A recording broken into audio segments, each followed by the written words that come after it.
As expected, lawsuit number 24 filed on Monday against Browns quarterback Deshaun Watson. It is the second lawsuit filed in less than a week after more than a year went by with no new litigation instituted against Deshaun Watson.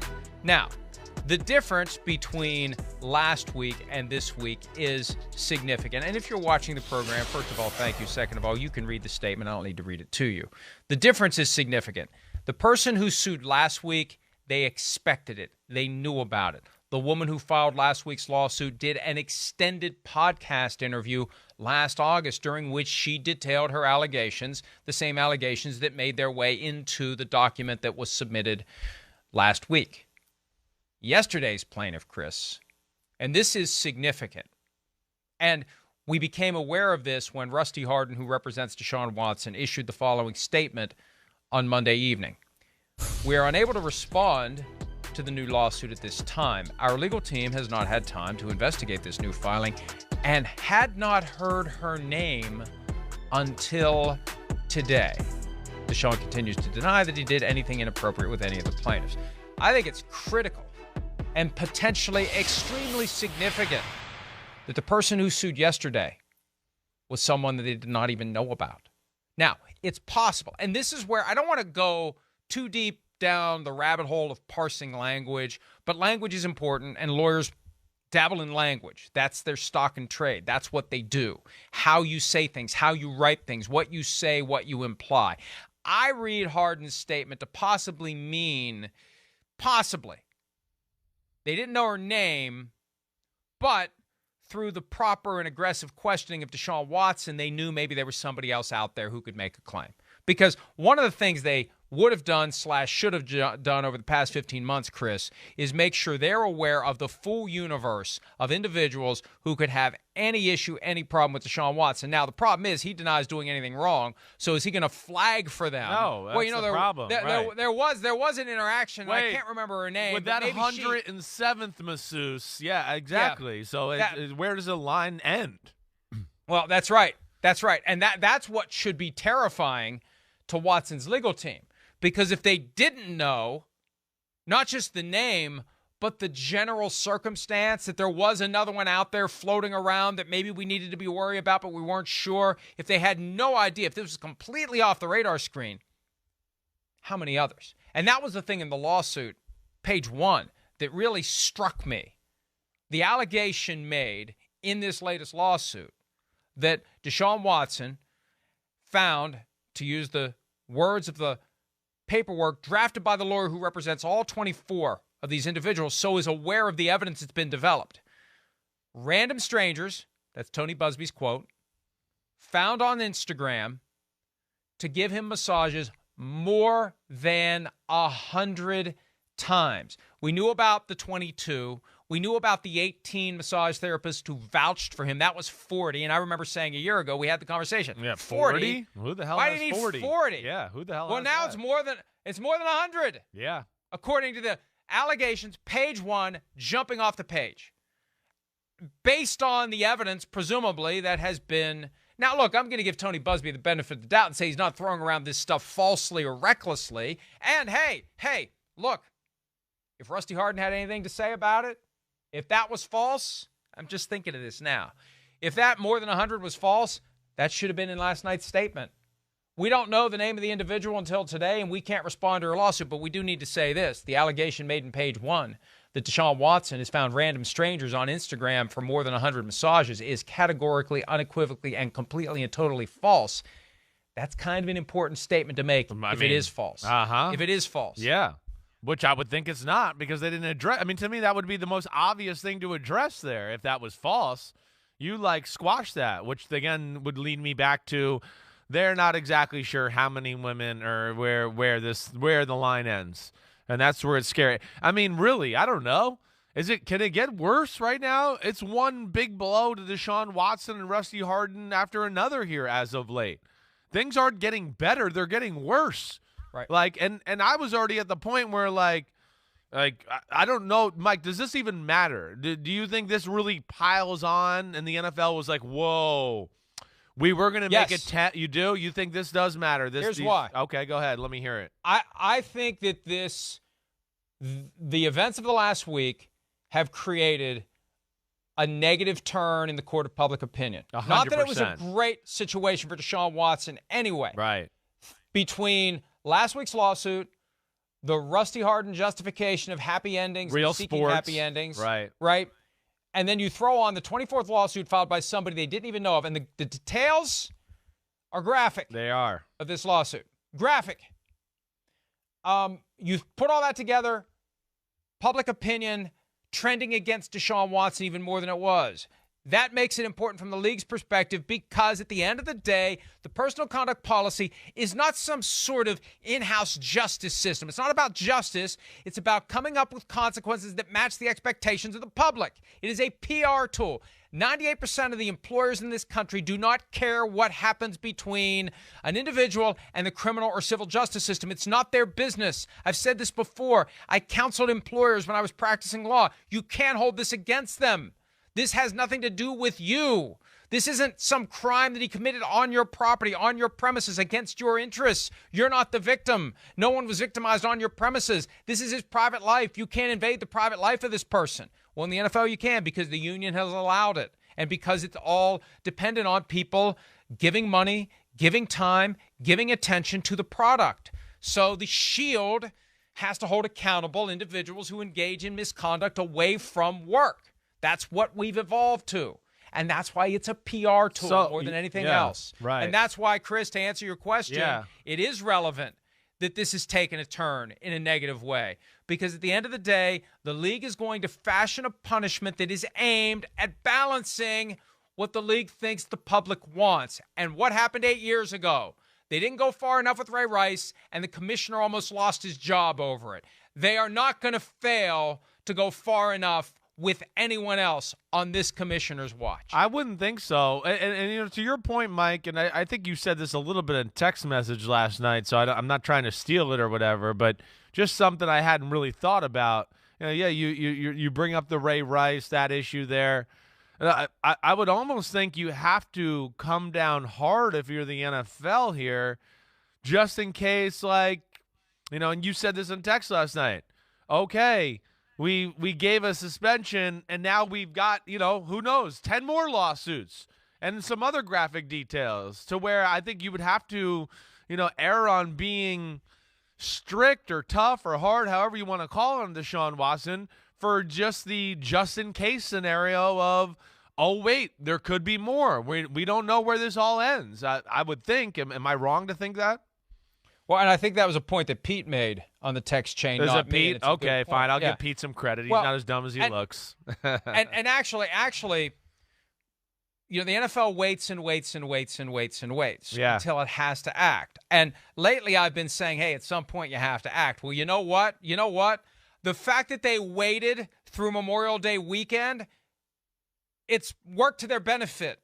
Because if they had announced a proposed punishment the Friday going into Memorial Day weekend like I thought they would, that would have happened without the benefit of lawsuit 23, lawsuit 24, Rusty Harden off the rails, frankly, on Friday with the happy ending justification.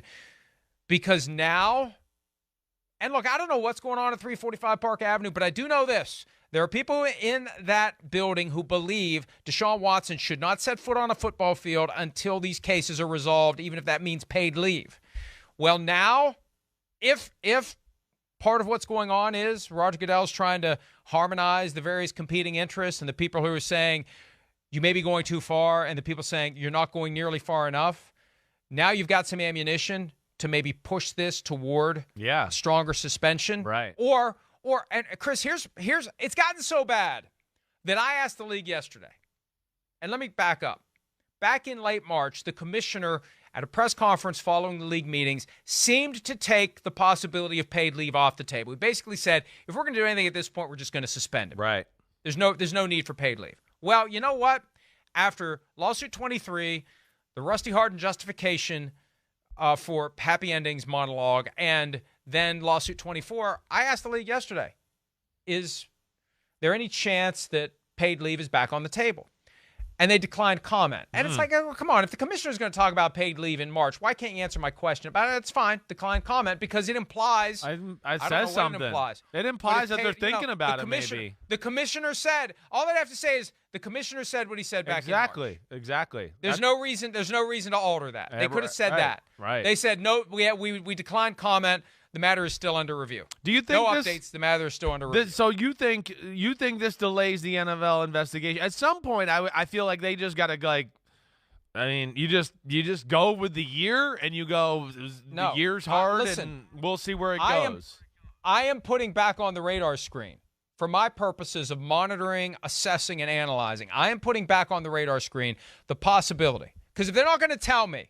If they're not going to tell me what the commissioner said in late March still stands, I am putting back on the radar screen the possibility that they're just going to put him on paid leave until these cases are over. Because there are people in the league office who believe that's the proper outcome. And maybe what's happened from last week to yesterday is enough to give those people who surely didn't just go sit in a corner and shut up. Right. When the commissioner said, we're probably not going to do paid leave. This gives them reason to stand up and say, Mr. Commissioner, this is the reason why we need to put this guy on paid leave. We don't know what else is going to happen. We need to wait until this is all over. And, here's the other side of it, too, Chris. How does paid leave affect Cleveland? They don't. They have to pay him. Right. They have to pay him, and he ain't playing. It's almost like playing. they should do it. It'd be like, well, this is what you signed up for. You got to pay. That's the part of it, actually, I like. Yeah. You wanted to take that risk. Here you go. You get paid full value. The only way out of it is to cut the guy, unless his contract is fully guaranteed for the next 5 years. A little bit of a problem. So the other thing that it would do as a practical matter, and I don't know that the NFL wants to feel like it's in the business of forcing a guy to settle a case that maybe he doesn't want to settle, but I think back to last year when the Dolphins are ready to trade for Deshaun Watson, and he's willing to pay $100,000 each to the 22 plaintiffs at the time to resolve the cases so Miami will complete the trade. He was willing to do it. I'm completely innocent. I didn't do anything wrong, but I'll pay the $2.2 million if it means playing football again. Okay, fine. If he gets put on paid leave, what do you think his reaction is going to be? Hey, Rusty, we got to make these bleepity bleep bleep bleep cases go away right now. Well, Deshaun, it's going to be a lot more expensive than last year. I don't care. $1 million a case. It sounds ridiculous to say $1 million a case when they could have gone for $100,000 a case, 18 of them, or when last April they could have settled them for peanuts. But Rusty Harden wanted to have a clause in there that allowed him to tell the world they only paid peanuts to settle the cases. Good Lord. But if they put him on paid leave, that's when Deshaun Watson says, I made $10 million last year and I didn't have to even lift a finger. I'm getting $230 million over the next 5 years. Maybe now it's time to end all these cases. So they put him on paid leave. I think there would be a renewed interest on the part of Deshaun Watson to settle the case. Of course, it gets more expensive because Tony Busby's going to be smart enough to figure out the urgency. Yeah. But I'm not saying he's going to be put on paid leave. But I'm putting it back on the radar screen. If I give the NFL a fair chance to tell me that what Roger Goodell said in March at a press conference is still applicable, and they say no comment, I'm putting it back on the radar screen. I think paid leave's back in play.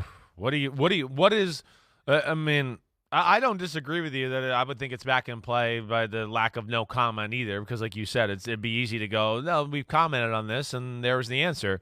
That's all they had to say. But wow. I guess, paid leave's not going to look good either, right? Wouldn't you think that public perception and people are going to be very hard on the NFL if that's the case, or they go, wait, you're going to pay this guy? But that's why they have paid leave. Taking the heat out of the hot kitchen. Get this guy out of sight, out of mind. He's not around. We don't want him on the football field. We don't want the announcers to have to mention that the starting quarterback of the Cleveland Browns is the subject of 24. Why? I think people would be, it's good that they put him on paid leave. Well, I guess what you're saying is he shouldn't be getting paid. Exactly. I think a lot of people are going to go, wait, this guy's done all this wrong and mistreated all these players, and he gets $46 million, he gets a $2 million check every other week. That's where I just feel like, again, it's he's already gotten $45 million. Remember, his salary this year is only $1 million. Right. It's only $1 million. Right. But I think if it's communicated properly and conveyed and explained to the fans, as we will do if and when it happens, this is just This is just the step that they're taking while they wait and see what happens with the civil cases. And then he will face proper discipline, an unpaid suspension after. See, that's the problem for the Browns. Let's say he spends all of 2022 on paid leave. And let's say by some fluke of the justice system, all 24 of these cases are settled by 2023. I think the other reality is they're not tried. They are resolved through a settlement. Then in 2023, that's when the unpaid suspension happens. I mean, Chris, there's a possibility, and this is spitballing, folks. I don't know what's going to happen. Nobody knows what's going to happen. Yeah. But let's say he ends up spending all of 2022 on paid leave and all of 2023 on unpaid leave. That's not impossible either. It wouldn't shock me. It wouldn't I wouldn't sit there and go, oh my gosh, I can't believe that happened. With where we're at, current climate of the country, the look for the league, I think the fact of, as we've discussed that, you say what you want. I don't think the NFL was happy with the Browns and this contract. I think other owners are going to get in the ear of Roger Goodell and let him know that Jimmy Haslam and company are stupid, and that made the league look bad in a lot of ways. It wouldn't shock me. I don't expect that, but it certainly, I'm with you. It's on my radar to think that it's a possibility for sure. And look, here's the reality. Because when Antonio Brown was sued for sexual assault and rape just days after he signed with the Patriots in 2019, and the Patriots did nothing about it. There was a concern, and it's a fair concern. Anybody can get sued at any time. You can get sued at any time for anything by one person. All it takes is one person with whatever the filing fee is. It used to be $150 here locally when I used to represent individuals. $150 filing fee. I'm sure it's more than that now. But whatever it is to start the case, it's all it takes. You can make whatever allegations you want. They don't have to be true. It's advisable for the lawyers representing the plaintiffs that they at least do some due diligence to make sure that the allegations are founded in some semblance of actual fact. But the point is, anybody can be sued by one person. What's the number where that, anybody can be sued by one person thing goes out the window? What is it? Is it 100? Is it 50? Is it 24? I think it's less than 24 where anybody can file a lawsuit thing goes away. And that's the other side of this, too. They've been taking aim at Tony Busby. He's the one. He's the Pied Piper that pulls all these weak claims together. In yesterday's statement, they could have taken another shot at this is just another example of Tony Busby advancing his agenda. See, I think they're scared of this one. I think that I really do. Yeah. They didn't know the person's name. They possibly didn't know about the allegations. And the allegations, I'm not going to get into the details. The allegations are graphic and troubling, the most of any that I'm aware of from these 24 cases. So I think they're scared right now. And, Chris, here's another thing to be afraid of if you're Deshaun Watson. If they didn't know this person even existed before yesterday, well, she could file a criminal complaint now, too. We could have grand jury number 3. And if they're going to put all this stock in, the grand jury didn't do anything about these cases, so that means we should all shut up and move on, which is completely illogical. If another grand jury takes up this one and decides to indict him, uh-oh. That's the next thing I'm going to try to find out. Is this person going to has this person made, or will this person make a criminal complaint? Because that reopens a can of worms that we thought was dumped empty when the grand juries did what they did earlier this year. Yeah. I just can't believe where we are.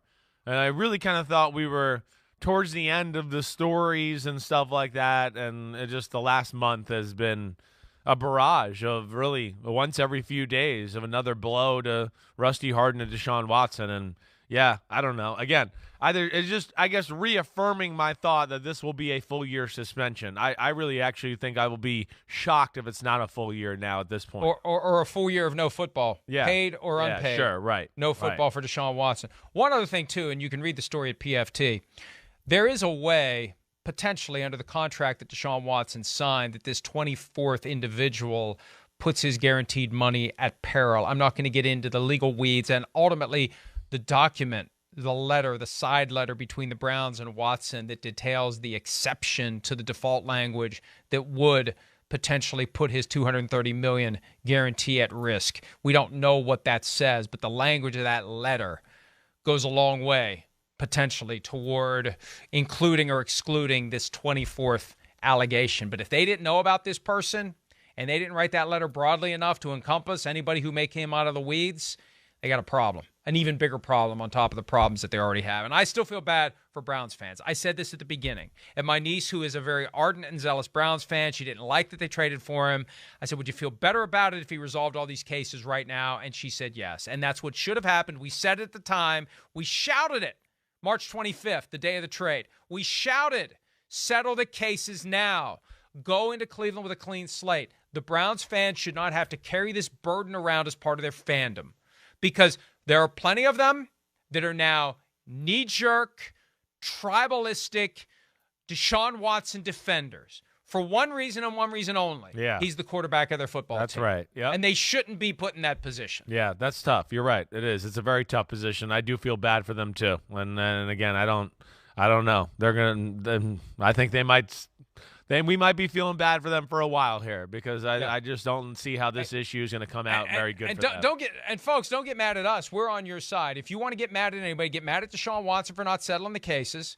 Get mad at Jimmy Haslam for okaying the trade. Get mad at Chief Strategy Officer Paul DePodesta for not properly seeing the way this was going to unfold, because, again, that's your job. I'm sorry. You get a job like Chief Strategy Officer, that implies that strategy is good, not bad. I guess it could be Chief Bad Strategy Officer. Maybe we need to change his title. But I doubt that they bargained for this, Chris. And you get each of the various individuals in the Browns brain trust below Jimmy Haslam, to tell you the truth right now, they'd probably say, I really wish we wouldn't have done this.